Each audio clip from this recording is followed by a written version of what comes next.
As the global COVID-19 death toll tops 500,000, several states are making new moves to slow the spread of the infection. It comes amid surges in at least 7 states over the weekend. Earlier, I spoke with Dr. Imran Ali. Good morning, Dr. Ali, and welcome back to the show. Ahead of the Independence Day weekend, we've seen a record increase in cases in several states. Arizona, Florida, and Texas are the big concerns. Several cities are shutting down bars and beaches for the 4th of July. What is your biggest concern right now? Mona, I think my biggest concern is that people are getting complacent.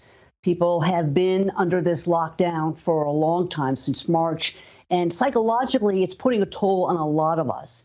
And people are eager to get back to some sense of normalcy.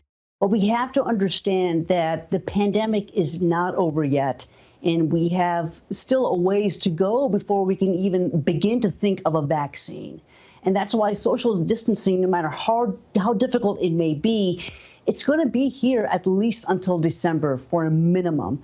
And we really have to maintain that and maintain wearing masks, which is really, really important. I also want to ask, on Sunday, Dr. Deborah Birx from the White House Task Force said something new about wearing a mask. She said scientific evidence shows a mask not only keeps you from infecting others, but may also protect you from getting infected. This message has not been emphasized by the White House before. What is your take on this? CDC recommendations say that everybody should wear a mask unless you're under the age of 2.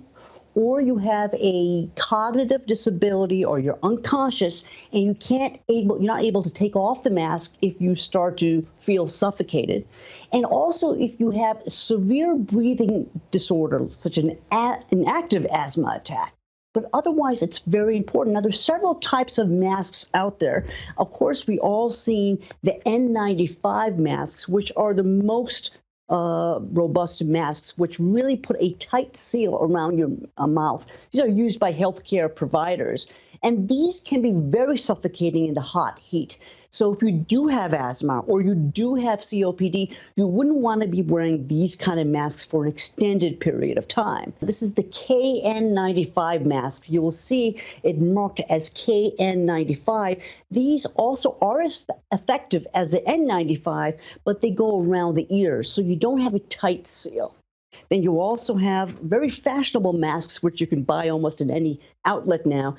Some of them do have pockets, so you can put a filter in them, and they also are pretty good. But again, you're not going to trap, the tiny micron virus droplets, which can be 0.3 microns. These will protect you against 5 micron respiratory droplets. And then we have the throwaway disposable ones, which are, they're good, but they're not as good as the ones that are made out of cloth, which have several layers of protection.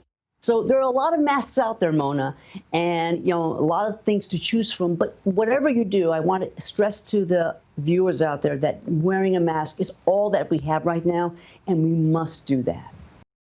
Message.